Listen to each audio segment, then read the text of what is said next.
नमस्कार, आप सभी का स्वागत है हमारी लैब असिस्टेंट की प्रयास रिवीजन सीरीज में। और आज हम जिस चैप्टर की शुरुआत करने जा रहे हैं, फिजिकल ज्योग्राफी 11th क्लास के जिस चैप्टर की शुरुआत करने जा रहे हैं वो है वायुमंडल में जल, वाटर इन एटमॉस्फेयर। और ये जो हमारी क्लास है वो लैब असिस्टेंट प्रयोगशाला जो हमारी बुक है ना, हमारी और बेराराम जी की जो सहयोग से जो पुस्तक बनी है उस पुस्तक पर आधारित हमारी जो क्लास है। अगर आप ये पुस्तक खरीदना चाहते हैं तो लिंक डिस्क्रिप्शन में है, और अगर आप इसको ऑफलाइन परचेज़ करना चाहें तो इसको आप ऑफलाइन भी परचेज़ कर सकते हैं। तो शुरू करते हैं वायुमंडल में जल। तो हमारा टॉपिक क्या हो जाएगा, वायुमंडल में जल।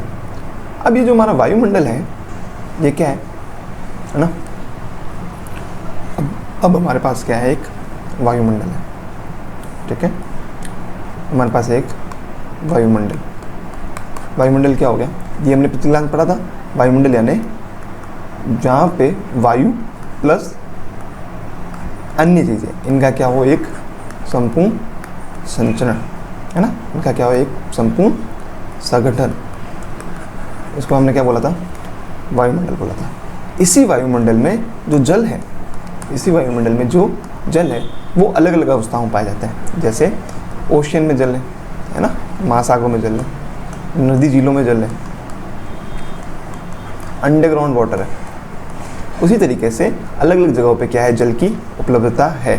और इसी जल के विभिन्न रूप भी हैं, इसी जल के क्या है, विभिन्न रूप हैं। और इन्हीं विभिन्न रूपों की हमें क्या करनी है, चर्चा करनी। जैसे संघनन हो गया, वाष्पीकरण हो गया,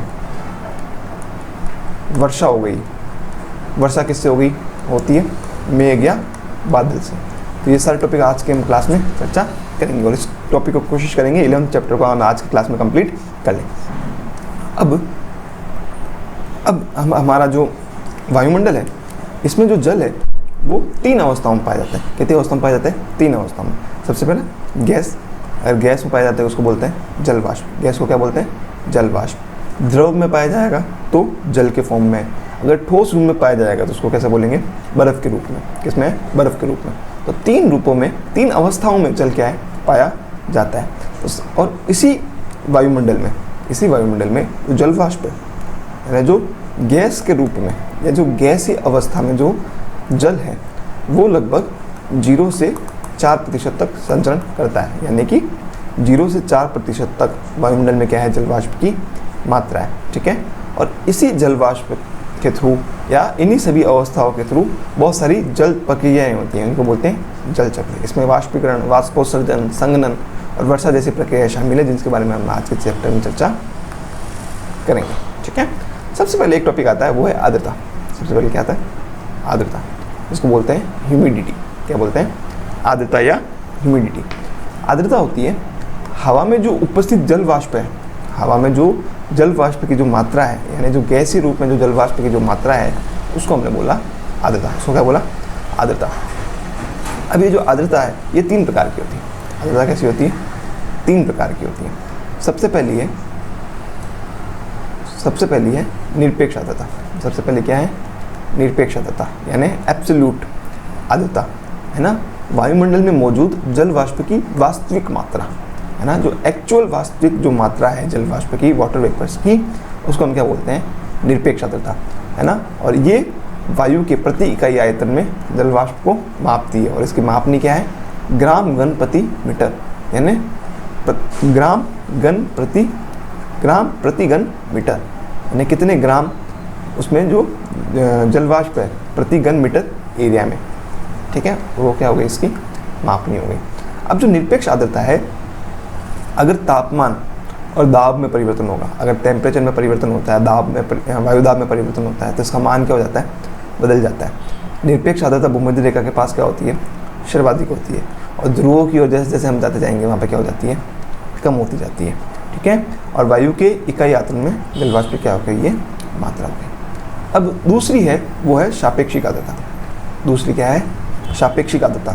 सापेक्ष का मतलब होता है किसी की तुलना में। सापेक्ष का मतलब क्या होता है, किसी की तुलना में। तो ये क्या होगी, दिए गए तापमान पर जो भी आपको टेम्परेचर प्रोवाइड करवाया गया है, मान लीजिए फॉर एग्जांपल 25 डिग्री सेल्सियस पर, तो किसी भी एक निश्चित तापमान पर अपनी पूरी क्षमता की तुलना में वायुमंडल में मौजूद आर्द्रता का प्रतिशत, यानी किसी निश्चित तापमान पर पूरी क्षमता की तुलना में उसकी जो टोटल कैपेसिटी है उसमें जो वायुमंडल में मौजूद जो आर्द्रता है उसको क्या बोलेंगे, सापेक्षिक आर्द्रता या रिलेटिव ह्यूमिडिटी। और इसको मापते हैं प्रतिशत में, किसमें मापते हैं, प्रतिशत में। इसको मापने का सूत्र होता है निरपेक्ष आर्द्रता बटा आर्द्रता सामर्थ्य। सामर्थ्य क्या हो गया, टोटल उसकी जो कैपेसिटी है, और अगर उसको हम 100 से भाग देते हैं, 100 से क्या करते, सॉरी गुणा करते हैं, तो क्या निकलता है, प्रतिशत। और प्रतिशत के इस मात्रा को क्या बोलते हैं, सापेक्षिक आर्द्रता। जैसे जैसे तापमान बढ़ता है, जैसे जैसे तापमान बढ़ता है, सापेक्षिक आर्द्रता क्या हो जाती है, कम। तो तापमान से इसका क्या है, विलोम संबंध है। तापमान से कैसा संबंध है, विलोम संबंध है। अब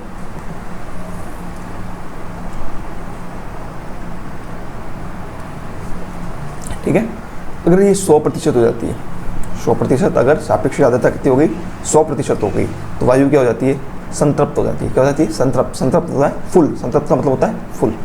ठीक है, वाष्पीकरण की दर और मात्रा निर्धारित करती है। इसके बाद है विशिष्ट आर्द्रता। तीसरी क्या आती है, विशिष्ट आर्द्रता। इसको मापते हैं ग्राम किलोग्राम में, मतलब 1 किलोग्राम आर्द्र वायु में, 1 किलोग्राम आर्द्र वायु में जल वाष्प की जो सकल मात्रा है ना, जल वाष्प की सकल मात्रा, उसको क्या बोलते हैं, विशिष्ट आर्द्रता। ठीक है, इसको निकालने का जो सूत्र होता है वो होता है वायु भार व जल वाष्प भार का अनुपात होता है ये। ठीक है, सापेक्ष जल वाष्प की मात्रा। और जब तापमान और दाब में परिवर्तन होता है तो इसमें क्या होता है, प्रभाव भी कम पड़ता है, विशिष्ट आर्द्रता प्रभाव भी कम पड़ता है। ठीक है, अब कुछ टर्मिनोलॉजी है, कुछ शब्दावली है। जैसे पहला है संतृप्त हवा, सैचुरेटेड एयर। जब हवा दिए गए तापमान पर अधिकतम आर्द्रता धारण करती है, क्या करती है, कोई भी टेम्परेचर दिया हुआ है, अधिकतम आर्द्रता धारण कर लेती है और क्या हो जाती है, फुल।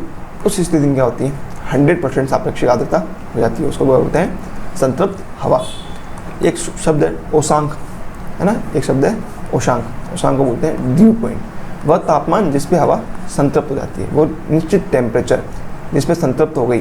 और संघनन, संघनन होता है जमाव। संघनन क्या होता है, जमाव। अगर संघनन शुरू हो गया तो उसको बोलते हैं ओशांक बिंदु या ओशांक पॉइंट, ड्यू पॉइंट। उसके बाद टॉपिक आता है, वो है वाष्पीकरण। उसके बाद क्या आता है, वाष्पीकरण। टॉपिक है वाष्पीकरण या इवेपोरेशन। जब जल द्रव से गैसीय अवस्था में जाता है, जब लिक्विड है, जब जल के फॉर्म में लिक्विड है, उस लिक्विड से अगर वो गैस बनता है, लिक्विड से क्या बनता है, गैस, तो उसको क्या बोलते हैं, वाष्पीकरण। वाष्पीकरण कैसे होता है, टेम्परेचर के बढ़ने से। जब टेम्परेचर बढ़ता है, जब आपने पानी बॉईल किया होगा, मान लीजिए आपने पानी बॉईल किया, एक पतीले में आपने पानी लिया और नीचे से आप उसको हीट दे रहे हैं, गैस चालू किया, है ना। अब उस गैस की वजह से उस पानी में बुलबुले उठे, और बुलबुले जब हवा में गैस के रूप में गए तो उसको क्या बोला, वाष्पीकरण। उसको क्या बोलते हैं, वाष्पीकरण। ठीक है, आर्द्रता कम होती है जब वाष्पीकरण क्या हो जाता है, तेज हो जाता है। हवा की गति, जब हवा चलती है तो संतृप्त परत हटती है और वाष्पीकरण क्या होता है, बढ़ता है। हवा की गति बढ़ने पे क्या होता है, वाष्पीकरण बढ़ता है। ठीक है, अगर अधिक क्षेत्रफल होगा तो वाष्पीकरण भी क्या होगा, अधिक होगा। ठीक है, अब अगला जो उसमें शब्द दिया हुआ है वो है गुप्त ऊष्मा। एक शब्द होता है गुप्त ऊष्मा, उसको बोलते हैं वह ऊष्मा जो जल को वाष्प में बदलने के लिए आवश्यक होती है। वो हीट जिसपे उस पतीले में पड़ा हुआ जो पानी है वो जब वाष्प बन जाएगा, वो जो हीट है उस हीट को बोलते हैं गुप्त ऊष्मा। उस हीट को क्या बोलते हैं, गुप्त ऊष्मा। ठीक है, उसके बाद टॉपिक आता है हमारा संघनन या कंडेंसेशन। संघनन क्या बोलते हैं, कंडेंसेशन। संघनन क्या होता है,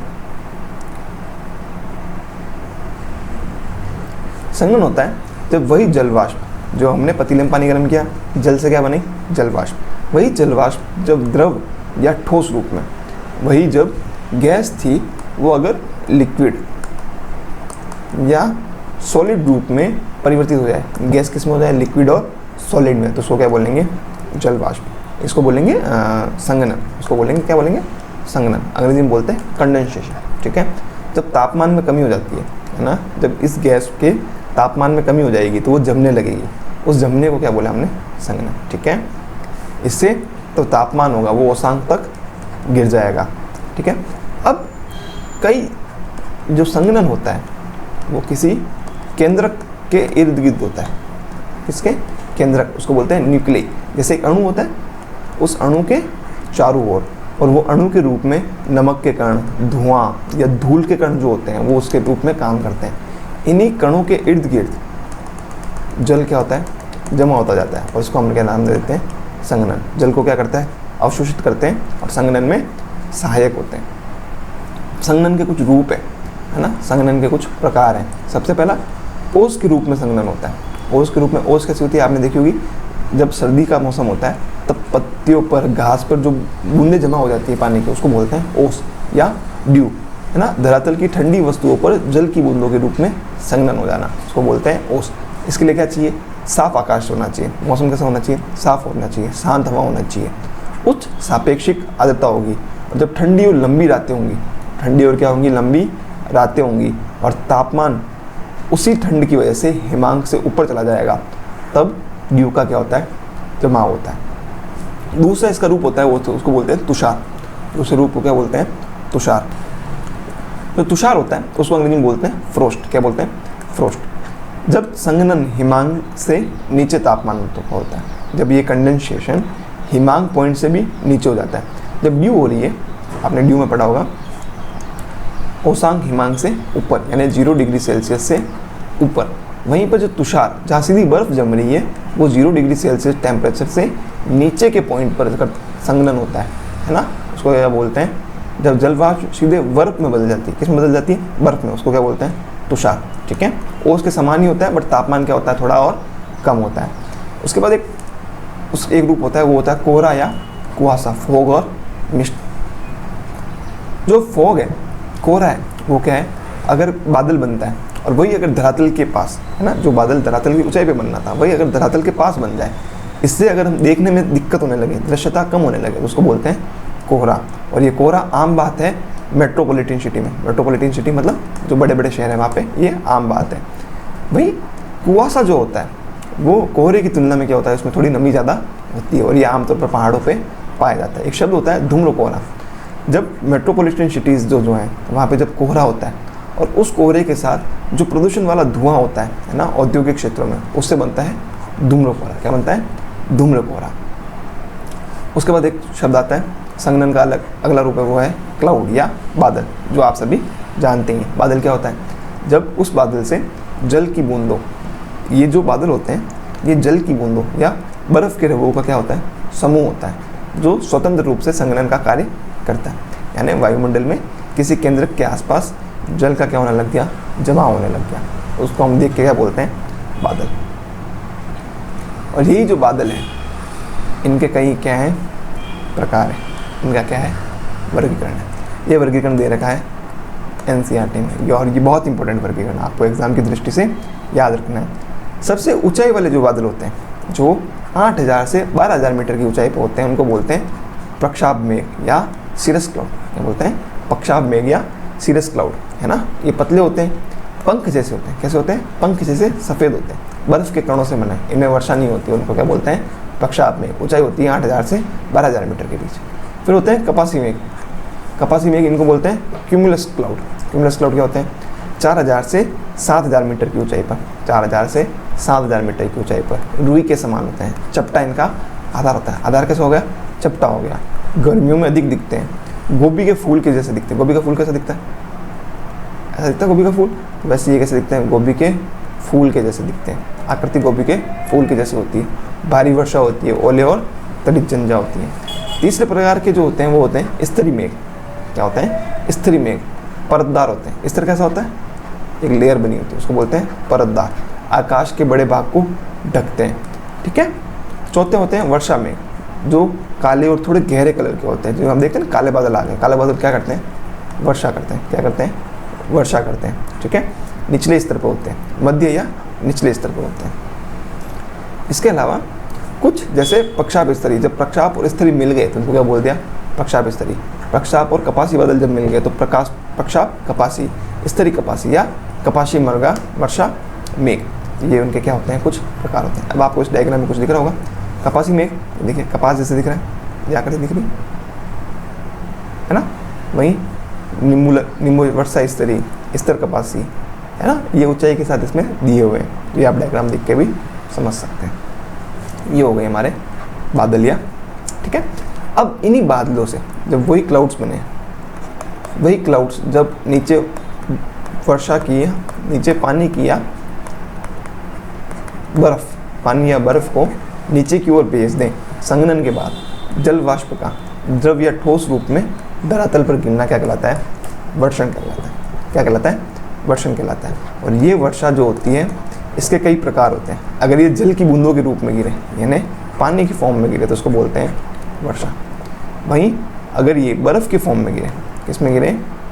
बर्फ़ की फॉर्म में गिरे, तो इनको बोलते हैं हिमपात। इसको क्या बोलते हैं?